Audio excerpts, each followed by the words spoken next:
একটু আস্তে কথা বন্ধ না করলে আমি কিচ্ছু বলতে পারবো না, আপনারাও শুনতে পারবেন না। এই তো বিন্দু মাঝে ছবি উঠেছে। আমার জীবনে ৪৫ বছর আমি অভিনয় করছি, ১৭ বছর বয়সে আমি অভিনয় জগতে এসেছিলাম। আমার জীবনে এইরকম ঘটনা ঘটেনি। আজকে এই প্রথম কোনো পরিসভা গোপাল এরকম গান বাজনা এইরকম জায়গায় আমি কি আসবো আমি বুঝতে পারি। এর জন্য ধন্যবাদ জানাই আমার একটা বিচিত্র অভিজ্ঞতা।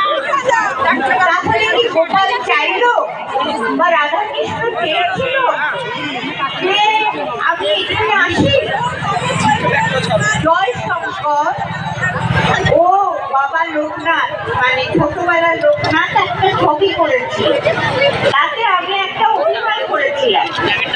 ও আমাকে ফোন করে বললো, দিদি এইরকম একটা পরিসভায় তোমাকে ওরা চাইছে, তুমি একটু যাবে?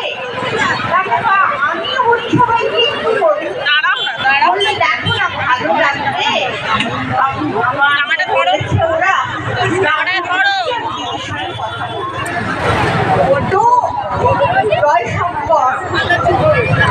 আমাকে বললো, আমি ভাবলাম বাবা লোকনাথের ছবি করেছে ঠাকুর ভক্ত, তাই হয়তো আমাকে ওই রকম আবার রাধাকৃষ্ণের মন্দির টন্দির হয়তো হচ্ছে সেখানে নিয়ে যাবে।